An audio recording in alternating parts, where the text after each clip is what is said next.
Shalom. I'd like to start out by giving all glory, all praise, all honor to Yahweh, Bahasham, Yahweh Shai, Bahasham, Rakach Wadash. Double honors to the elders and apostles of the great millstone. Shalom to the elect of Israel. This is the Mayim in Atlanta, and I've got this ABC News article pulled up. This came out recently, and you might have seen some other brothers do some work on this one.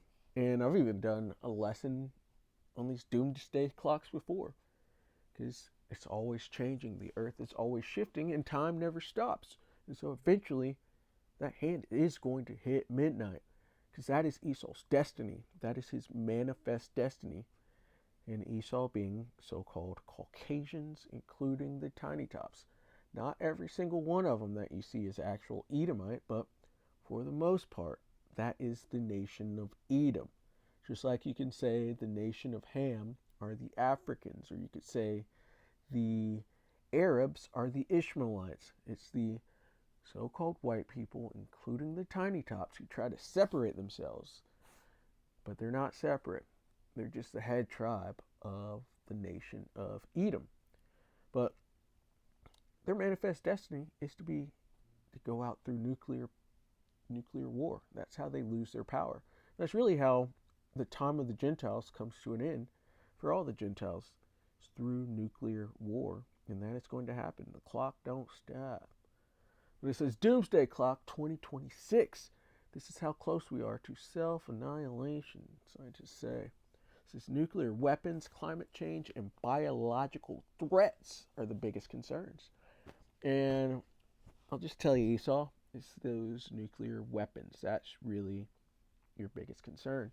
This other stuff you're doing. Really, the nukes you've done too. You push that around. And I keep saying it. They're that snake. They're the Ouroboros. They're that snake that eats its tail. They're going to destroy themselves because it's just, the Lord just gave them too much power.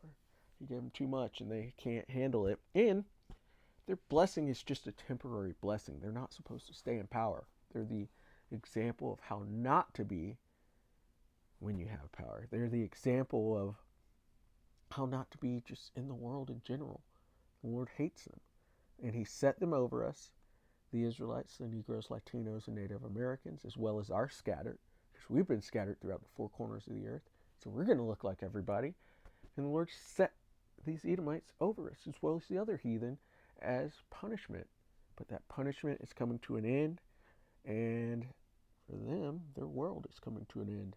It's going to go out in nuclear destruction. It's probably going to have some of these biological threats in it as well. Who knows? Lots of calamities are coming on to Esau, because this is Salakia, the calamity of Esau, which I want to get that real quick.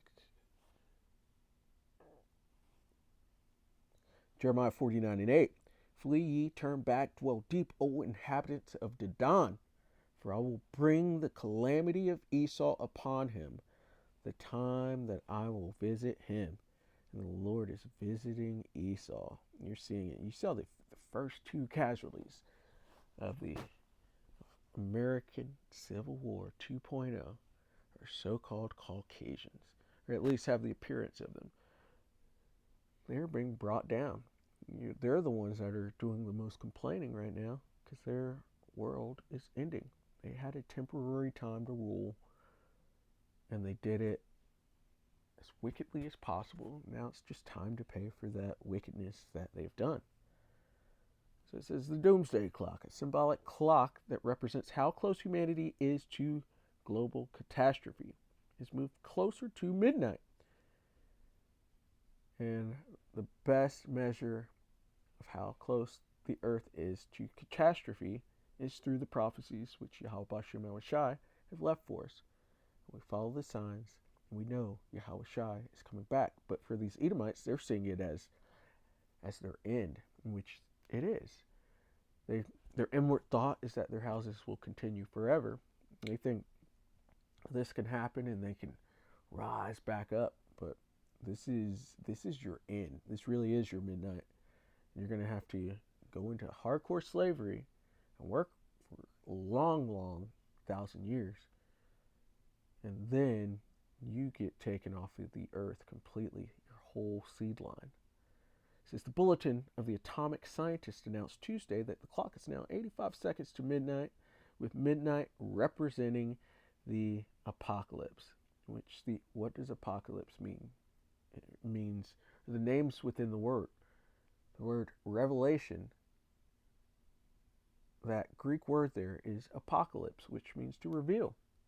And it's the revealing of the truth, the revealing first and foremost of Yahweh Shai. He's coming back.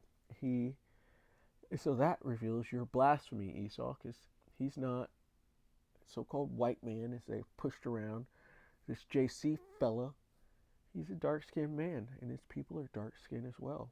You've uplifted these people in the Lord's land, and you guys have to pay for that. This is all blasphemy, and blasphemy is a sin you can't be forgiven for. So that's why you've got a doomsday clock. This organization cited nuclear weapons, climate change, and biological threats as the three biggest concerns to humanity and the motivation to move the clock closer to midnight. The next time is 4 seconds closer to midnight than the 2025 doomsday clock. The clock set by the Bulletin of Atomic Scientists, a nonprofit media organization comprised of world leaders and Nobel laureates.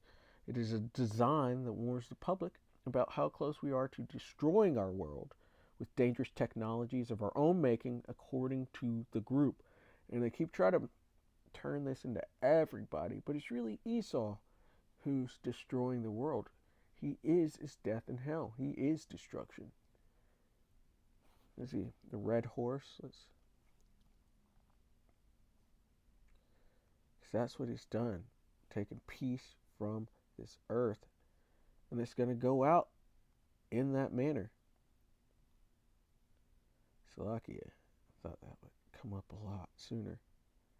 But Revelation 6 and verse 4. And there went out another horse that was red. Red just like Edom. Just like Esau. Because Esau first came out red all over, like a hairy garment. And that's because they lack melanin, so you see the blood through their skin. This is speaking of the Edomites. The Edomites are so-called white people. They've just renamed themselves and try to pretend like they're morally upright, but they're not. They're the devil of the Bible. They're this red horse that's being spoken of now. And there went out another horse that was red, the Edomites. And power was given to him that sat thereon to take peace from the earth. World War I, World War II, World War III is about to come. More Edomites just killing everybody. Really, all the wars since the Renaissance, you can blame on the Edomites, or them having a hand in it, because you'll see some wars in another country, in an African nation or something. Esau had his hand in that, and it could go all the way back to him colonizing and drawing false lines, or moving ancient landmarks. You could blame it on Esau. And then he sends in economic hitmen and destabilizes nations. They have taken peace from the earth. And the first time they did this was when Alexander the Greek came in. He said the earth was quiet before him. And then he came in, conquered, went forth conquering, and he conquered the known world at that time. They took peace away from this earth. And so peace is going to be taken from them. They don't get to take peace forever. We want peace. We're all looking for peace. And it says, and they that should kill Salakia, the power was given to him that sat thereon to take peace from the earth, and that they should kill one another.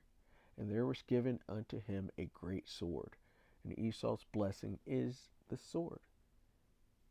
And they use that sword. And his ultimate sword within his blessing is the nuclear missiles that they have invented, which looks like they're about to talk about right here. But he's going to fall upon his own sword, or his own sword's going to fall upon him. They're going to take themselves out. It's through Yahweh B'Shem Shai, but it's all of their It's basically the pit that they dug. They're about to fall into it. This is intended to be a metaphor and graphic reminder of the perils humans must address. The Doomsday Clock was established in 1947 by Albert Einstein, Manhattan Project Director J. Robert Oppenheimer, and University of Chicago scientists who helped develop the first atomic weapons as part of the Manhattan Project. Because they knew this is only temporary. Of course, you guys are going to use it, and of course, you guys are going to develop it even better, and of course, the world's not going to be able to survive with such bloody men having such great power. Your blessing was temporary. It says, when it was introduced, 2 years after the U.S. dropped atomic bombs on Hiroshima and Nagasaki in Japan, it was set to 7 minutes before midnight. Since then, the clock has been adjusted both forward and backward multiple times. The furthest the clock has been adjusted from midnight was at 17 minutes in 1991, after then President George H.W. Bush and Soviet President Mikhail Gorbachev announced reductions in the nuclear arsenals of their respective countries, and the Strategic Arms Limitation Treaty was revived. That makes sense because Gog of Magog, Russia, launches nukes onto America. They know their end. They can't fully see it, and it's mostly the elite that see it.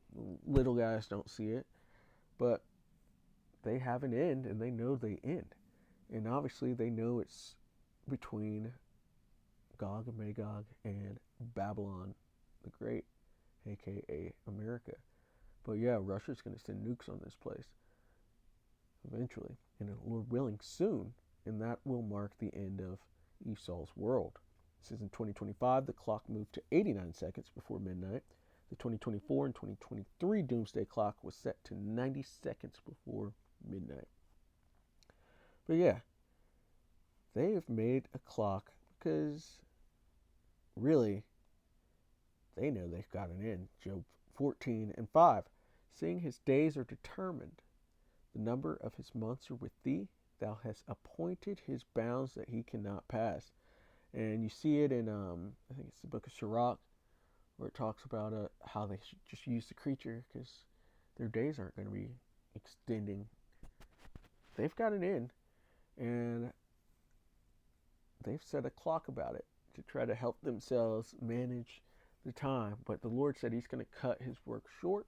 He said he's going to speed up these days, because if not, no flesh would be saved. And these devils are coming down with great wrath because they see that they have a short time. But they know that they've got things to pay for. And you even see it within your everyday Edomite talking about they're trying to replace us and all the white guilt and all that stuff. They know they've done so terribly on this earth that they have a lot to pay for. And we're coming up to that time, and they're nervous about it.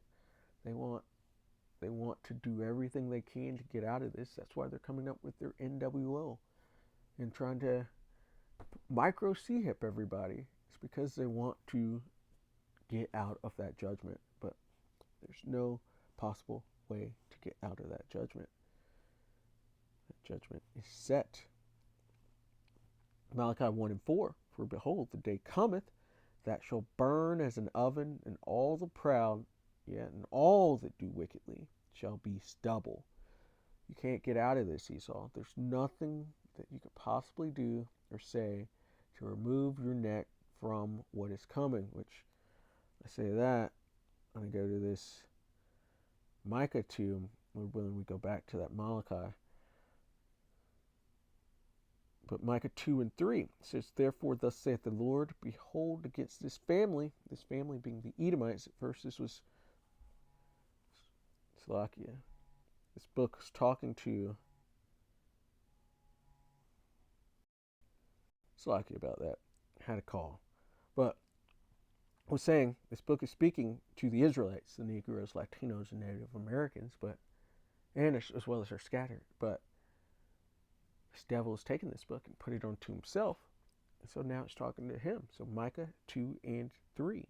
Therefore, thus saith the Lord, Yahweh Bahasham Yahushai, behold, against this family, speaking to the Edomites, do I devise an evil. So bad times, day of the Lord, just nuclear missiles, from which ye shall not remove your necks. So they're not going to be able to get out of this. It says their words are smoother than butter. So they've been able to talk their way out of a lot and for a very long time. But the Lord's, this is the time of their judgment.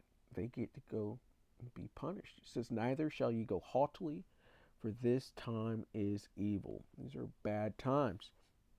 It says, in that day shall one take up a parable against you, and lament with a doleful lamentation, and say, we be utterly spoiled. He hath changed the portion of my people. How hath he removed it from me? Turning away, he hath divided our fields. And the Lord is about to take you from the top to the absolute bottom. It says the first will be last, and the last will be first. You are about to be removed out of your place with your own inventions. Malachi 4:1. For behold, the day cometh that shall burn as an oven. It's going to be hot. And all the proud, which the Edomites are the most proud of all nations, with American Edomites being the most proud of even that. And then you look at Amalek. Amalek's proud, pretending to be the Lord's people. These are proud people, but they're symbols of the eagle. The eagle's a proud bird, but they're going to be taken out of power. It's about to be removed from them. And all the proud, and all that do wickedly shall be stubble. So speaking to the wicked, but all that do wickedly are about to taste this. Only the elect are going to make it out of this. The elect of Israel, that is. Shall be stubble, and the day that cometh shall burn them up, saith the Lord of hosts, that it shall leave them neither root nor branch. Your whole lineage, Esau, after all this is over, and you've served out your captivity, y'all are going to be taken away. You are that wicked, and you're in massive amounts of trouble. You're just seeing your own midnight. We hope this time speeds up. We're praying for it to speed up so that the Lord can set this earth back into order. And so keep doing what you're doing and do it faster. Do it faster, Esau. Push that micro C-hip. So with that, I'd like to give all glory, praise, and honor to Yahweh, Bahasham, Yahweh Shai, Bahasham, Urkah Quadash. Double honors to the elders and apostles of the great millstone. Shalom to the elect of Israel. Shalom.